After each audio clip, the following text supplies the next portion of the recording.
Deus abençoe você, que alegria estarmos juntos outra vez.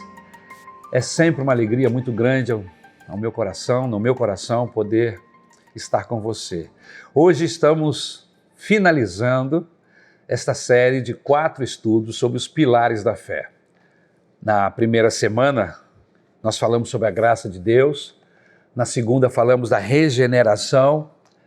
Na terceira, semana passada, falamos sobre a justificação. E hoje, o 4º pilar de sustentação da nossa fé é a santificação.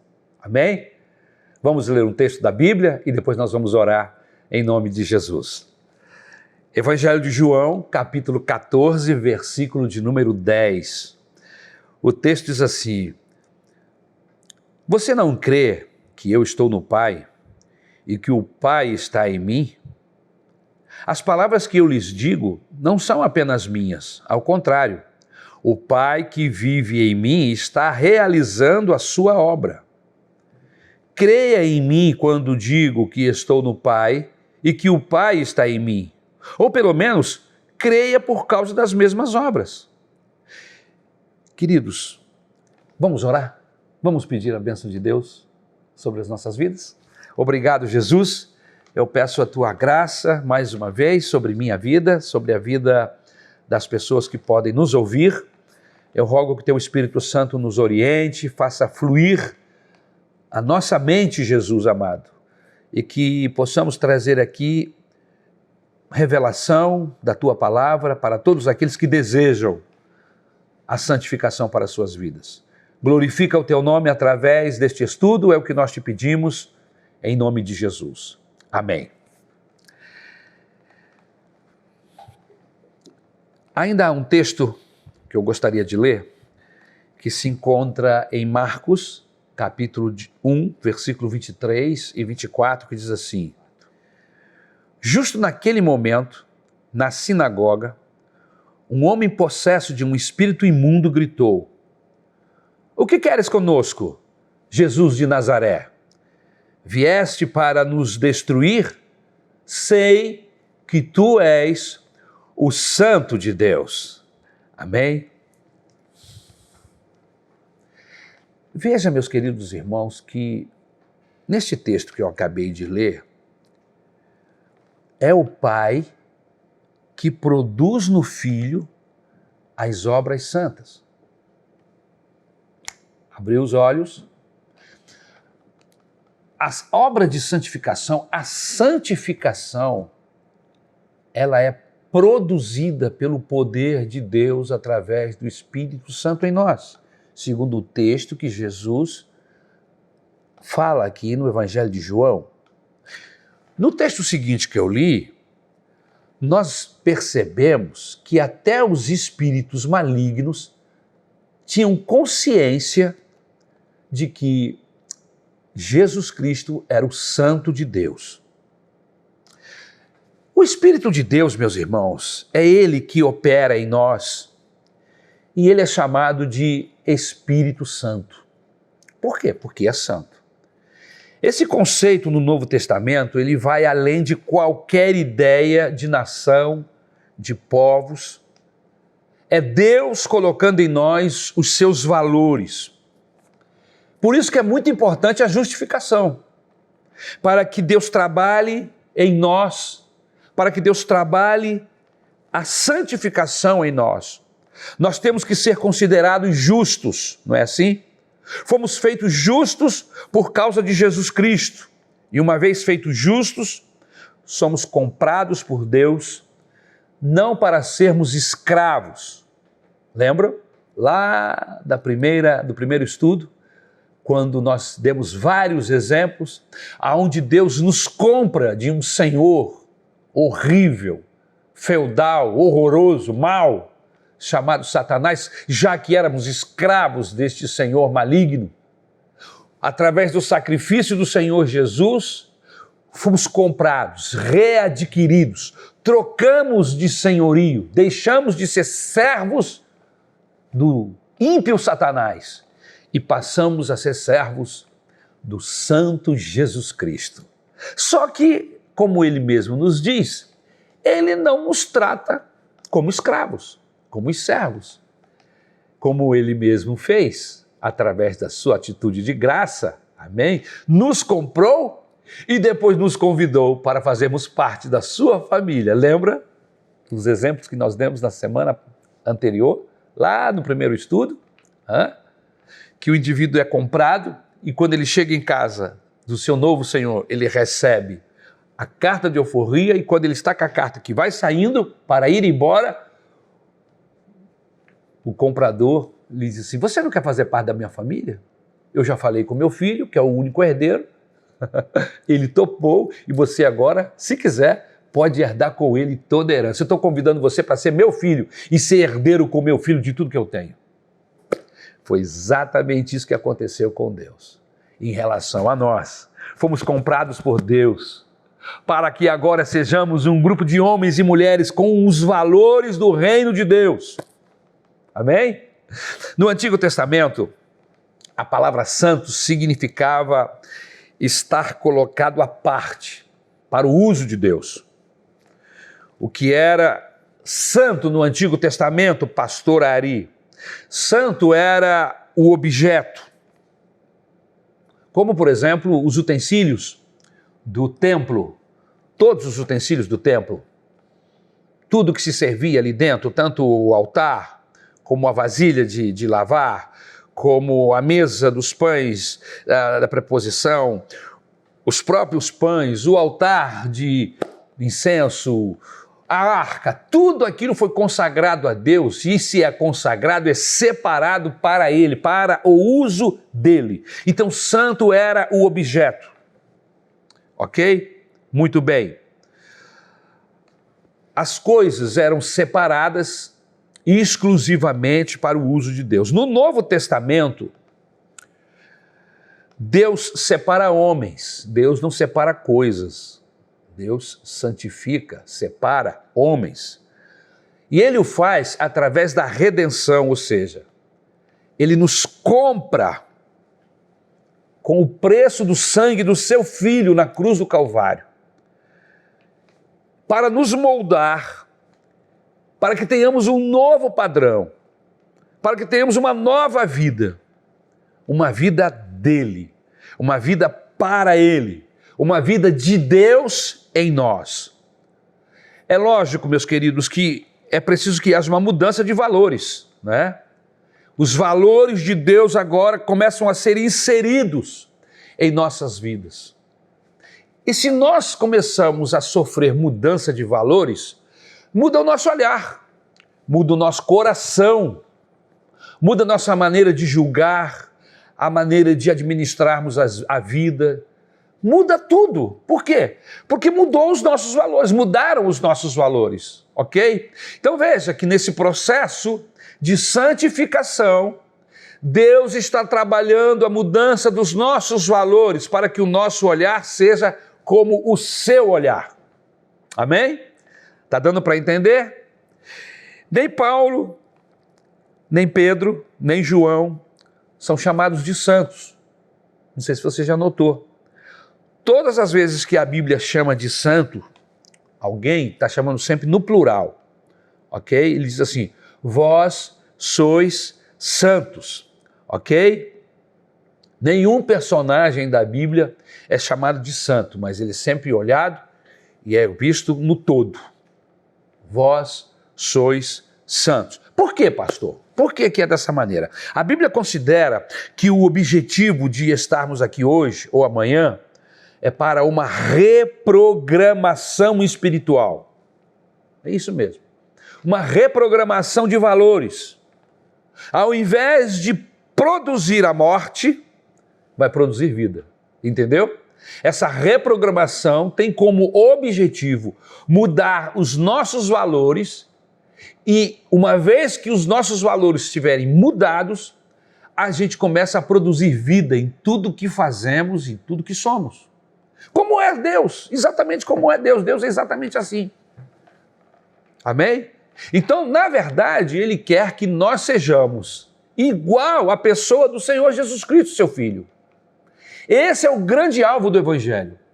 É transformar você, transformar a mim, e nós sermos iguais à pessoa do Senhor Jesus. Só que isso não acontece assim. A salvação é assim.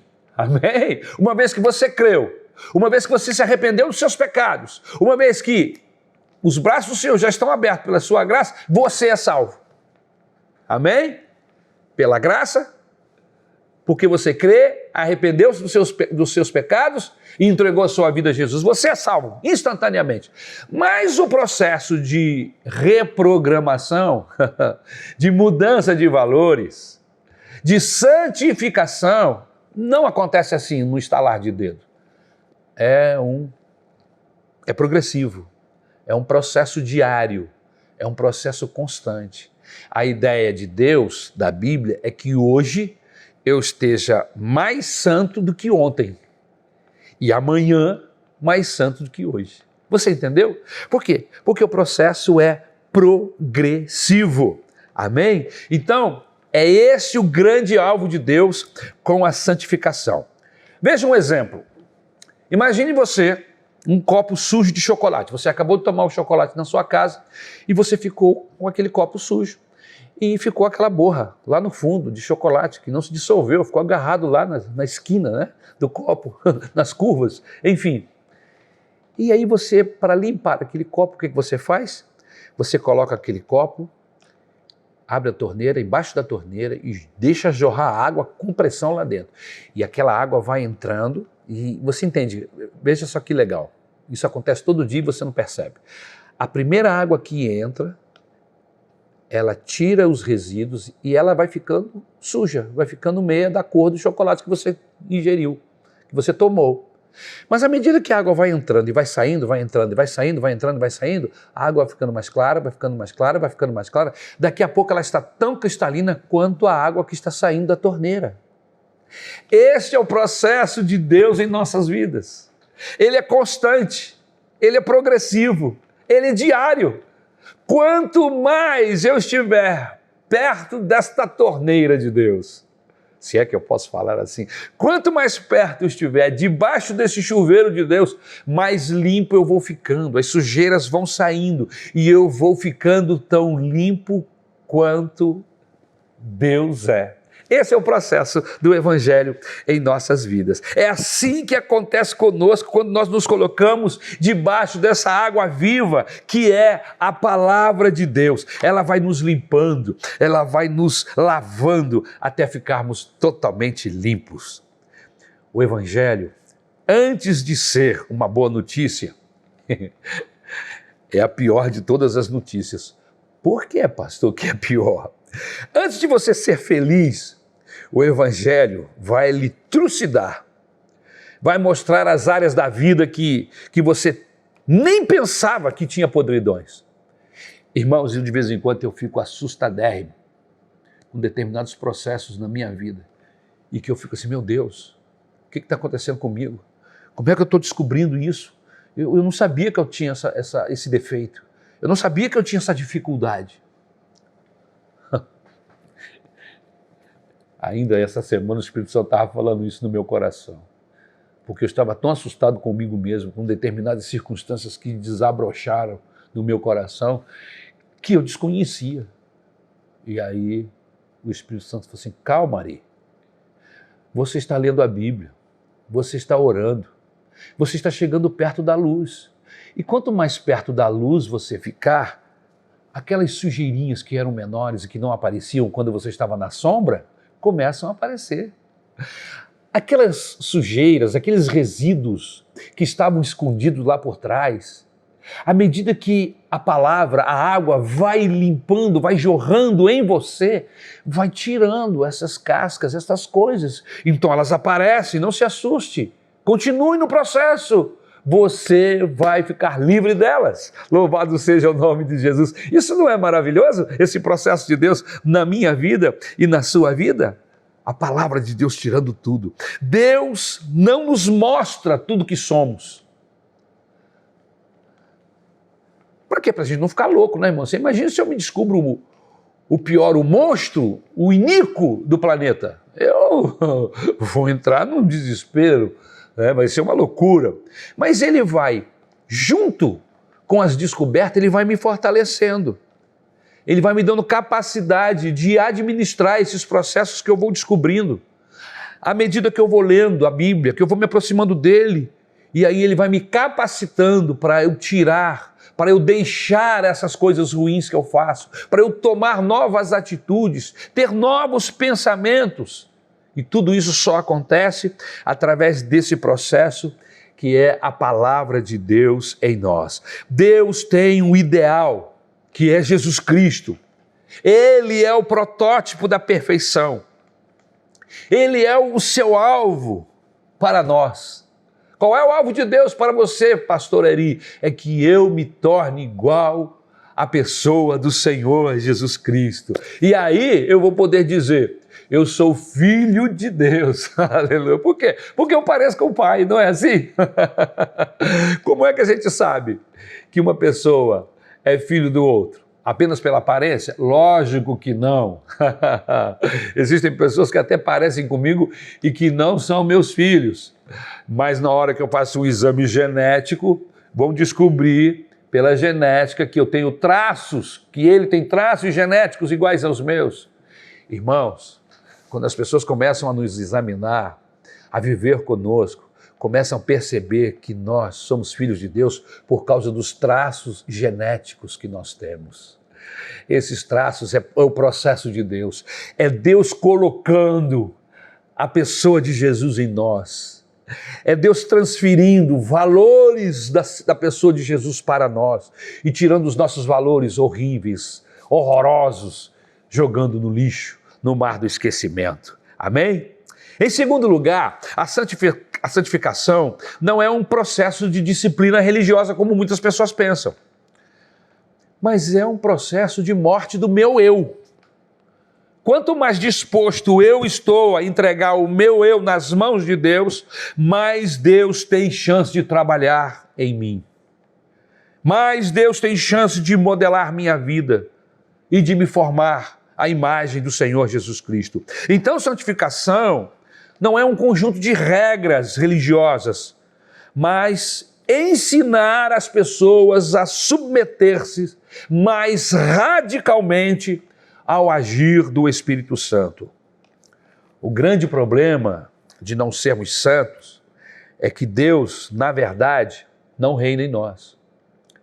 Se você se descobre não santo, e você só se descobre não santo quando você tem um encontro com o Senhor Jesus, você só descobre que está na escuridão quando você vê uma luz mais forte, você diz, caramba, eu pensava que ali era claro. Claridade é isso que está aqui. Você entendeu o que eu estou querendo dizer? A gente só descobre que somos pecadores, que a gente está nas trevas, quando a gente vislumbra a luz, quando a gente tem um encontro com a pessoa do Senhor Jesus Cristo. É extremamente fácil fazer a vontade de Deus, desde que a vontade de Deus seja igual à minha. Aí fica fácil. Agora, é difícil é fazer a vontade de Deus quando a minha vontade colide com a dele. E aí fica essa guerra, a minha vontade versus a vontade de Deus. Quando o Espírito Santo está moldando Jesus em mim, eu tenho facilidade em me submeter a Deus. Quando o meu eu está grande, está vivo, está forte dentro de mim, eu tenho dificuldade de me submeter à vontade de Deus. Quando Jesus faz uma oração lá no jardim do Getsêmani, e ele está ali dizendo, já está algumas horas apenas do grande momento da sua existência como homem, né? Morrer na cruz do Calvário, todo o suplício que antecedia a cruz, ele chega a dizer assim, Pai, se possível, passa de mim esse cálice, mas todavia não seja a minha vontade, mas seja feita a tua vontade. Uma pessoa para falar assim, só mesmo estando totalmente submisso, ter o coração de Deus, ter a mesma percepção de Deus. Você está entendendo? Esse é o alvo de Deus para mim e para você.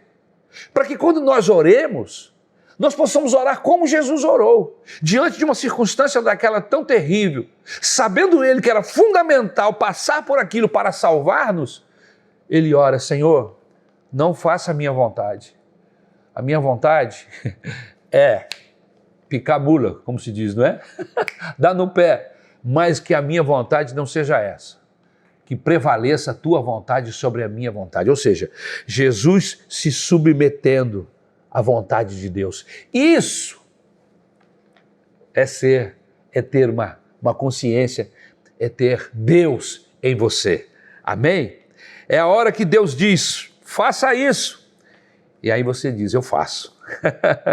Amém? Por quê? Porque a sua vontade não está colidindo com a vontade de Deus. Mas quando a minha vontade colide com a vontade dele, eu estou quebrando, né?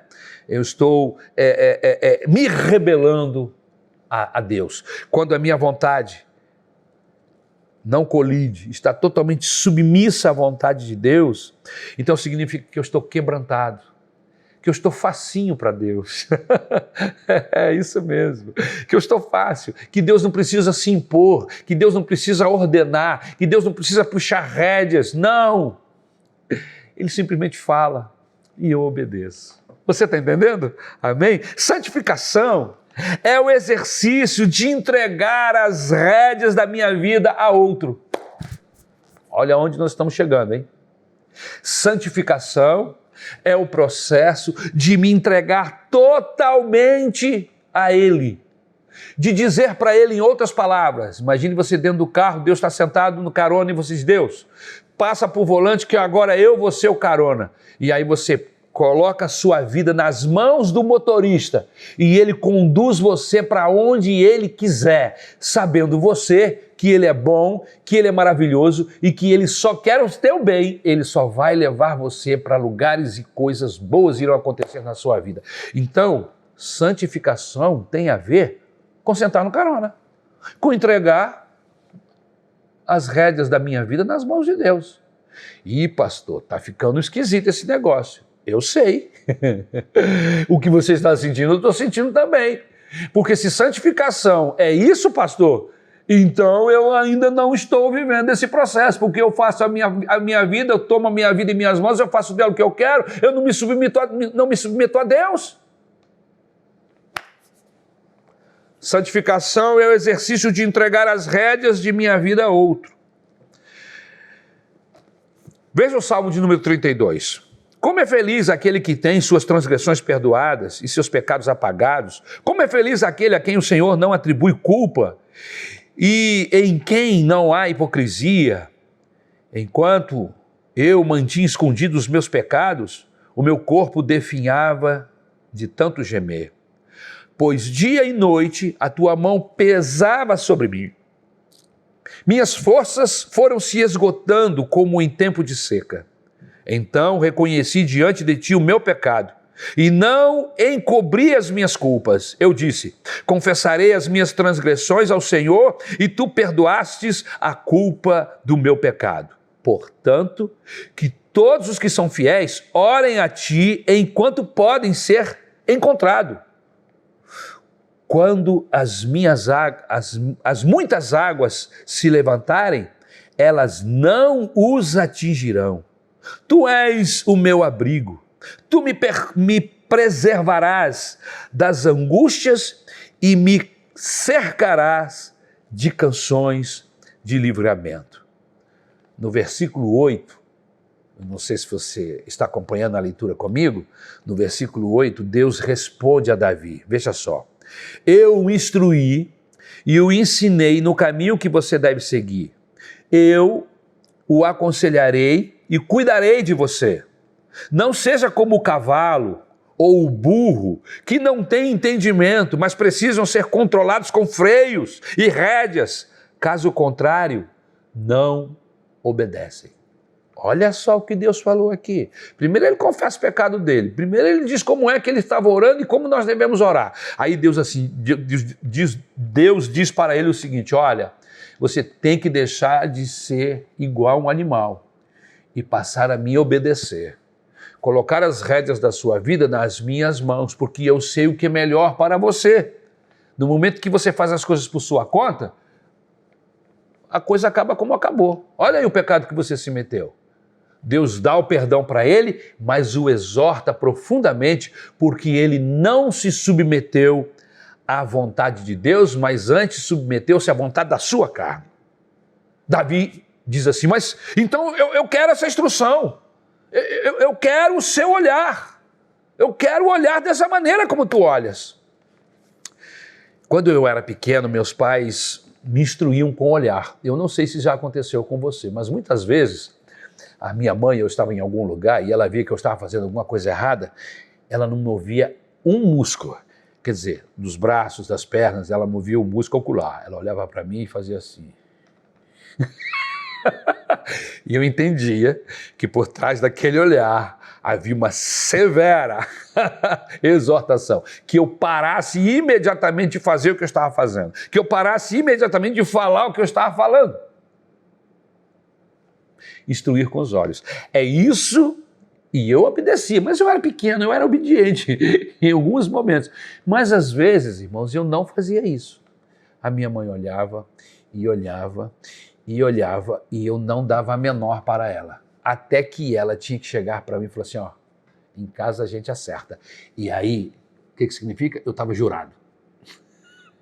Já havia uma sentença sobre mim. Em casa, eu ia receber o justo castigo pela minha desobediência. Agora, interessante, se eu obedeço o seu olhar, se eu percebo o ensinamento que ela está me passando, a orientação que ela está me passando pelo olhar, não tem jura, não tem chibata, não tem vara. Por quê? Porque eu me submeti ao seu olhar. Você está entendendo como que Deus quer se relacionar conosco? Ele quer se relacionar conosco assim, com o olhar, e não com rédeas, e não com chibatas, e não com circunstâncias contrárias, como muitas vezes aconteceu com Israel, dele ter que entrar em ação e provocar uma reação de vida em Israel, já que eles caminhavam para a morte com seus procedimentos. Terceiro lugar, Deus quer que aprendamos seus valores através de relacionamentos. Se andamos com Ele, vamos imitá-lo. Não precisa de chibata, é uma relação de amor. Você entendeu? O exemplo que eu dei há pouco. Em um bom relacionamento, Deus não precisa ficar falando toda hora. Ari, faça isso. Ari, não faça isso. Ari, eu já lhe disse. Ari, por que você é desobediente? Ari, para! Você imagine você falando assim com seu filho? Como é que você vai olhar para esse filho? Esse filho é um filho rebelde, é um filho desobediente, é um filho que está caminhando para a destruição, porque ele está tentando fazer uma coisa que é contra a vida dele, eu estou tentando impedir e ele não dá a menor para mim. É a mesma relação com Deus. Você entendeu? Em um bom relacionamento, Deus não precisa ficar falando toda hora. Santidade é estarmos em tamanha sintonia com Deus, que Deus fala uma vez e eu ouço duas. Você entendeu? E isso é santidade. Você pensava que santidade era deixar de fazer isso, deixar de fazer aquilo, deixar de comer, ficar ausente de uma série de circunstâncias? Santidade na Bíblia Sagrada é estar em perfeita sintonia com Deus. Deus fala e você obedece. Você lê a Bíblia, entende e você deixa de fazer. Não precisa ele ficar falando, te pressionando. Não! Você é obediente. Você já entendeu. Isto é santidade, aleluia. Não precisa Deus gritar, colocar cabresto na minha boca, porque se for assim, de que vale você pertencer a um Deus que toda hora tem que ficar puxando as rédeas? Porque senão você se desembesta para o mato, você se desembesta pelo caminho e entra pelos trilhos errados da vida e se dá mal no final. Deus não precisa mandar Satanás, anjo, chibata, para que nós ouçamos a sua voz. Ok? O relacionamento que Ele quer conosco é um relacionamento de total amor e integridade. Para ouvi-lo. E para ouvir Deus, basta o quê? O que é preciso para ouvir Deus? Que eu creia que o que Ele diz é verdade. João 17. Você quer ouvir Deus? Você quer se tornar uma pessoa santa, separada? Pois aqui eu vou começar a te dar as dicas agora. Primeiro, ouvir Deus. O processo de santificação começa na minha vida quando eu começo a ouvi-lo. Amém? E para ouvir Deus, eu preciso crer no que Ele diz. Crer que Ele diz a verdade. João 17 diz assim: santifica-os na verdade, a tua palavra é a verdade. Se este livro é a verdade, então eu vou segui-lo. Se a Bíblia Sagrada, se este livro, chamado livro dos crentes, que não é dos crentes, é de Deus, amém? É nosso também, é a verdade, então eu vou segui-lo, ok? Segundo, para ouvir Deus basta que eu creia que Ele diz a verdade, que eu entenda que Deus é um Pai amoroso, que Ele é um Pai bondoso, que Deus nunca vai dizer para eu fazer uma coisa que seja para o meu mal. Nunca. Em nenhum momento Deus vai me pedir alguma coisa, ou vai mandar que eu faça alguma coisa que seja para o meu mal. Ok? Mas infelizmente a gente teimosamente vai fazendo e Deus dizendo para. E nós vamos fazendo. E criando álibis. E dizendo, é coisa do pastor, isso é coisa de igreja, eu não vou parar. Não, eu vou continuar. E Deus está dizendo, para.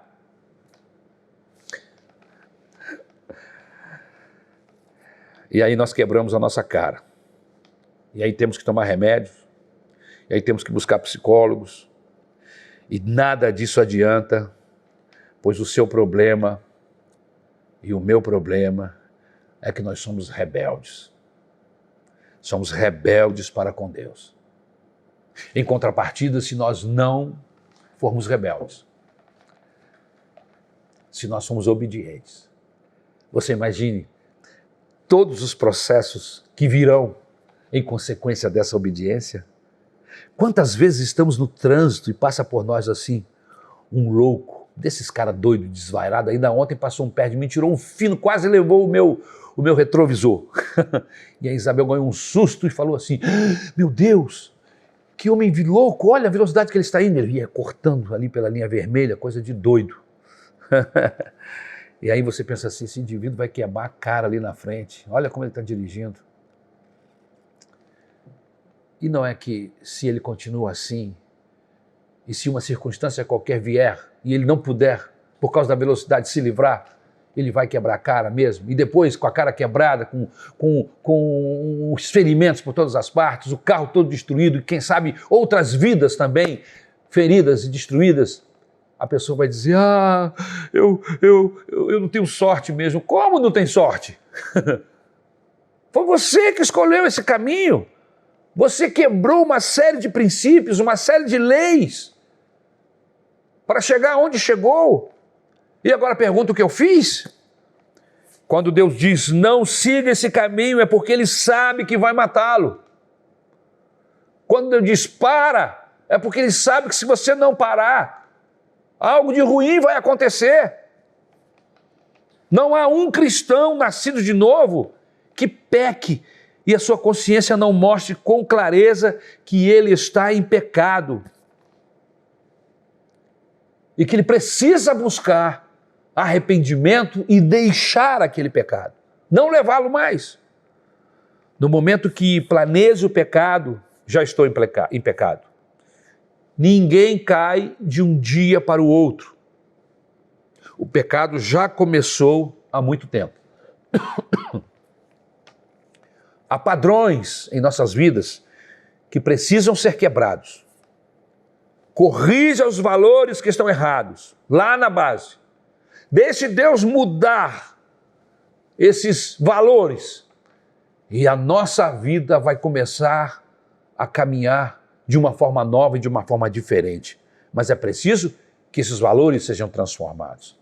Em quarto lugar, a santidade de Deus em nossa vida não é um grau que se conquista, não é uma promoção, não é uma divisa. A santidade é uma jornada, é isso mesmo. É uma postura de vida, é um desintoxicar. É isso mesmo. Desintoxicar daquilo que não presta. A santidade em nossa vida é nos vestirmos de uma nova roupagem. É nos vestirmos de um novo estilo de vida, com novos valores. É deixar que Deus comece a implementar em nós valores que nós tínhamos antigamente e que de repente deixamos. Ou que nós nunca tivemos, mas que agora vamos ter. Perfeição não é um estado, é uma jornada. Veja o que diz a Bíblia em Filipenses capítulo 3, versículo 12. Não que eu já tenha obtido tudo isso ou tenha sido aperfeiçoado, mas prossigo para alcançá-lo, pois para isso também fui alcançado por Cristo Jesus. E no versículo 13 e 14 diz assim: irmãos, não penso que eu mesmo já o tenha alcançado, mas uma coisa faço, esquecendo-me das coisas que ficaram para trás e avançando para as que estão adiante, prossigo para o alvo, a fim de ganhar o prêmio do chamado celestial de Deus em Cristo Jesus. Em que jornada você está? Qual o caminho que você tem escolhido para a sua vida? Qual o caminho de sua vida? Para onde você está indo? O que é que você está construindo? Quais são os valores que você tem aí no seu coração? Onde você está investindo a sua vida? Veja o que diz Efésios, capítulo de número 1 e versículo de número 4. Porque Deus nos escolheu nele antes da criação do mundo para sermos santos e irrepreensíveis em sua presença. Então, em nome do Senhor Jesus, permita que o Espírito Santo conduza você a essa mudança constante, diária, para que possamos alcançar esta vida irrepreensível que Deus deseja para mim e para você. Em quinto lugar, santidade não é por ordem ou mandamento, mas é por amor. Eu quero copiar quem eu amo. Eu quero copiar quem eu admiro. Quem você admira? Essa é a pergunta. Quem você admira? Você sabe que um dos grandes problemas do cristianismo atual é que nossos heróis não têm nada a ver com Deus? Quem são os nossos heróis? As pessoas que você admira. Quem são os seus amigos? Com quem você anda e com quem você comunga amizade? Às vezes, nós nos fazemos muito mais amigos dessas pessoas do que amigos de Deus. Amigos de pessoas impuras, amigos de pessoas errôneas, que têm conceitos errados acerca de Deus e que até são contrários a Deus e que são nossos amigos. Como é que eu posso ser amigo de Deus e continuar sendo amigos dos inimigos de Deus? Essa é uma pergunta que eu deixo para você aqui no ar, ok? Quem você admira? Quem é o seu herói? Nós admiramos corredores de Fórmula 1, nós imitamos quem nós admiramos. É esse o problema. O que Deus quer é que você conheça Jesus de verdade, porque se você o fizer, você vai querer imitá-lo. Se você tiver a compreensão de quem é a pessoa de Jesus, você vai se apaixonar por ele e você vai querer fazer o que ele faz. Você vai querer ser igual a ele. A Bíblia nos diz que Jesus é o modelo por excelência para mim e para você. Não podemos ter outro modelo. O nosso modelo é o Senhor Jesus. Porque se nós o imitarmos, nós agradaremos a Deus. E se agradarmos a Deus, então, em Cristo, somos salvos e justificados. E vamos viver com eles eternamente. Nós não olhamos para Jesus como estilo a ser copiado. Nós olhamos para Jesus como alguém que pode nos dar coisas. Esse é o problema. E o objetivo do Evangelho não é Jesus nos dando coisa, ou Jesus trabalhando para nós, mas o objetivo do Evangelho é que possamos ser gerado, transformado pela palavra de Deus, de forma que Jesus esteja em mim e eu esteja em Jesus. E quando as pessoas lidarem comigo, quando eu comprar, quando eu vender, quando eu me casar, quando eu namorar, quando eu sair, quando eu entrar, não importa o que eu venha ou o que eu estiver fazendo, quando as pessoas virem a lidar comigo, elas vão saber, mas esse rapaz, esse moço, esse senhor, ele parece-se tanto com Jesus. Esse é o alvo do Evangelho para mim e para você. Isto é santificação. O grande objetivo do reino é que Cristo gere vida. A vida que só Ele tem, gere em você, gere em nós. E aí, eu quero passar para vocês 10 passos bem práticos para você levar uma vida santa. Primeiro passo, nunca tente se enganar. Nós nos enganamos com muita facilidade. Racionalizamos o mal, justificamos o homossexualismo, justificamos o adultério, racionalizamos o homicídio. Sempre buscamos saídas. Queridos, nunca tente se enganar. O homem é mau, a sua natureza é má, é isso que a Bíblia diz, e nós precisamos de transformação. Precisamos de um ato de Deus, do Espírito Santo em nós, para que possamos viver essa vida que Ele nos oferece. Outra coisa, segundo lugar, como?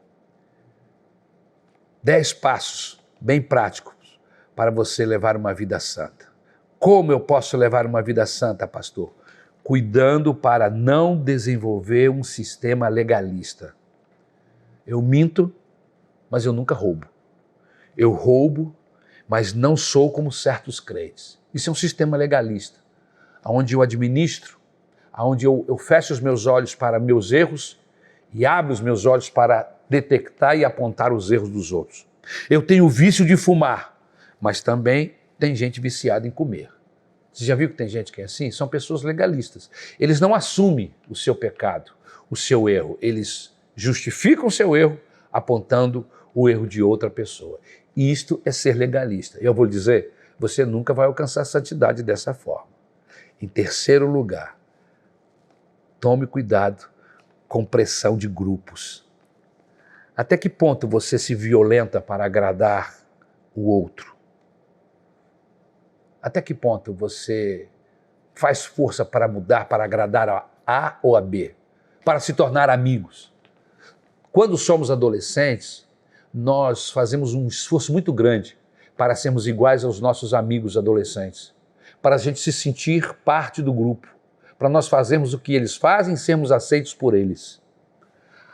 O meu desafio, o seu desafio, meu filho adolescente, é que você se esforce para agradar a Deus. Você se esforce para ser amigo de Deus.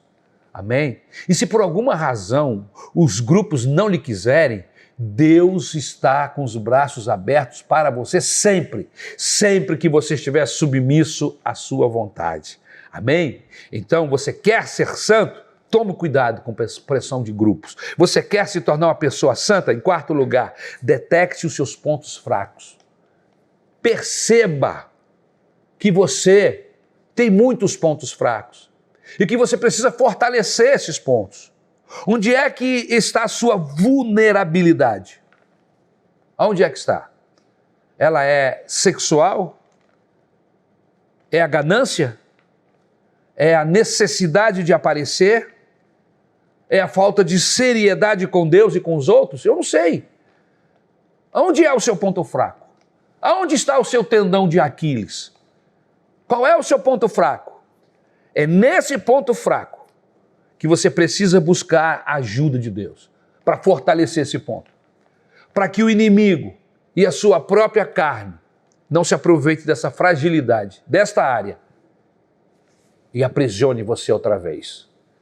E coloque algemas em você e você se torne um escravo deste seu desejo. Amém? Que Deus tenha misericórdia da sua vida. Em quinto lugar, aprenda a ser amigo do que é virtuoso, do que é honesto, do que é de boa fama. Toda prática sua, pergunte. Em toda prática sua, pergunte. Isso é de boa fama? Isto é louvável? Eu não sei por onde você anda, o que você anda pensando, eu não sei o que você anda fazendo, mas eu queria te dar essa dica. Se você quer ser uma pessoa santa, separada para Deus, todas as vezes que você pensar alguma coisa, pergunte assim: o que eu estou pensando é de boa fama? Isto que eu estou pensando é louvável? Isso que eu vou fazer agora é de boa fama?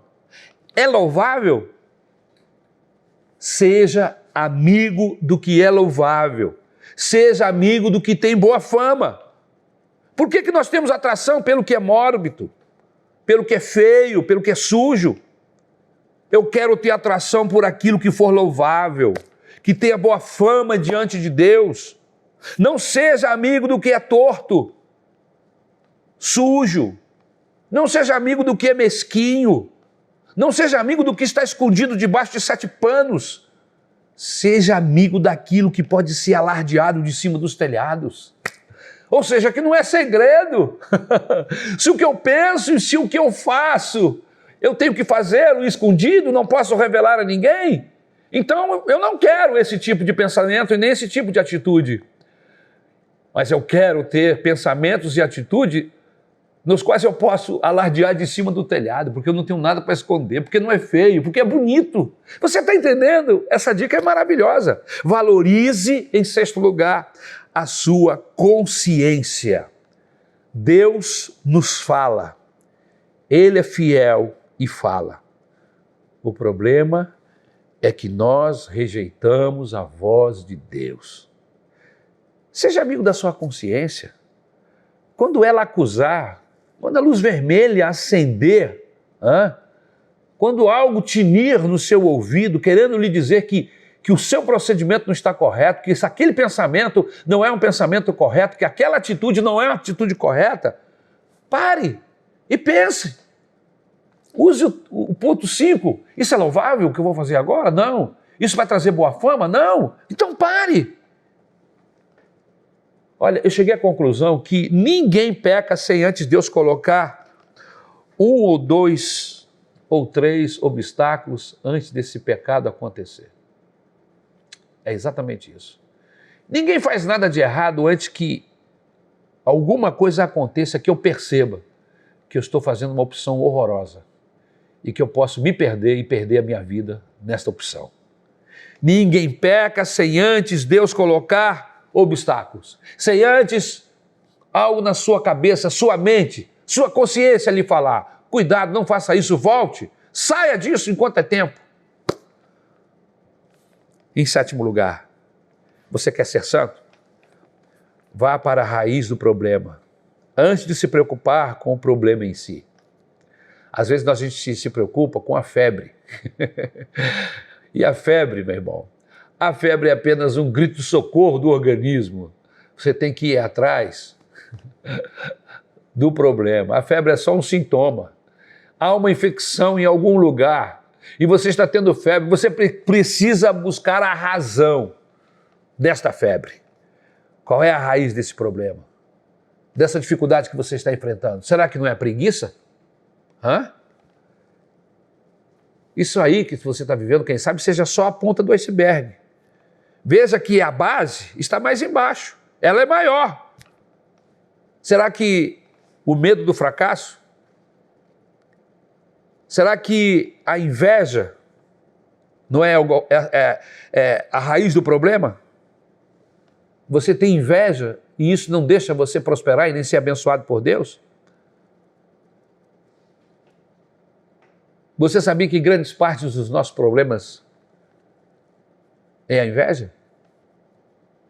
E ela se apresenta no nosso coração e às vezes a gente não percebe.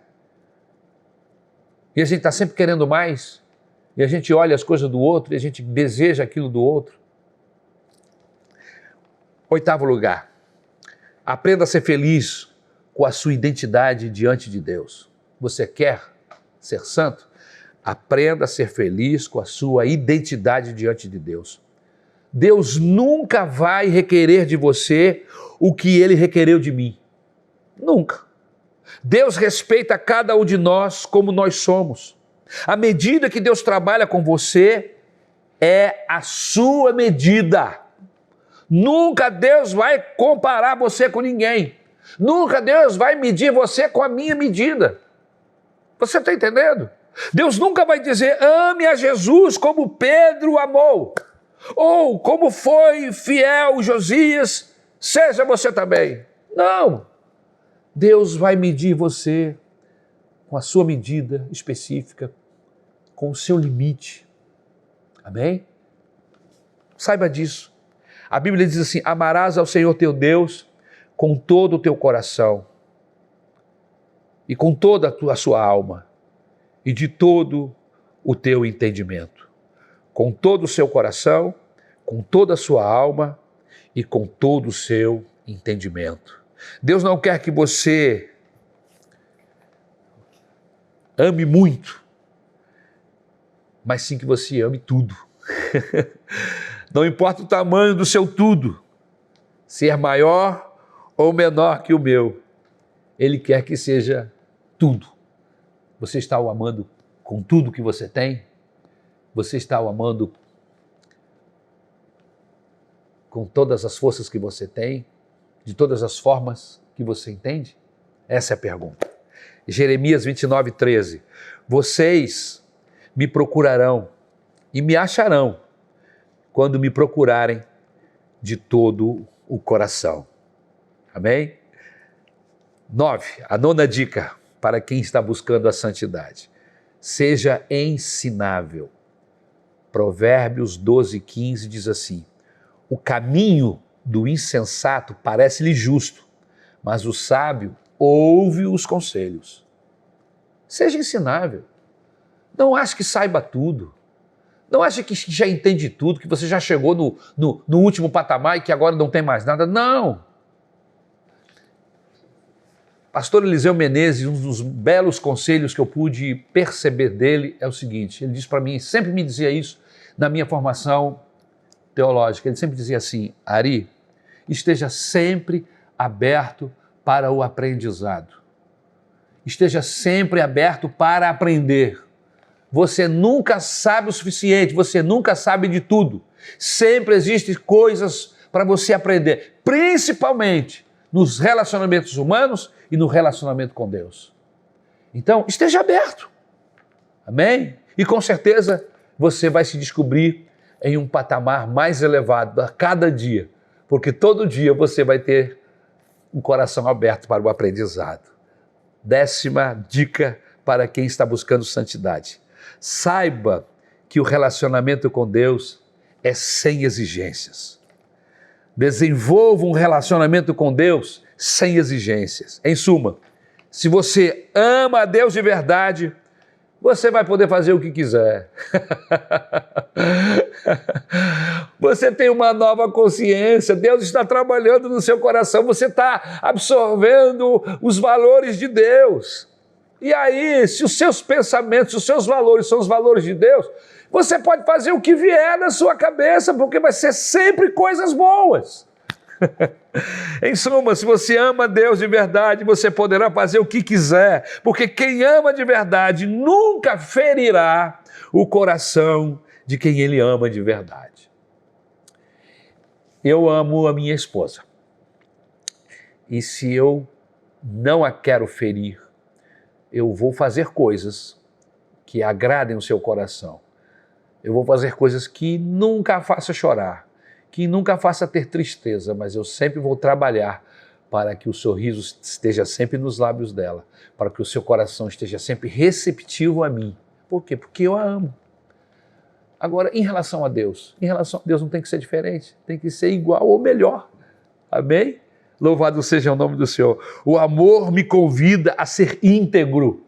O amor me convida a ter relacionamentos inteiros. Pecado é uma atitude daquele que tem desdém para com o outro.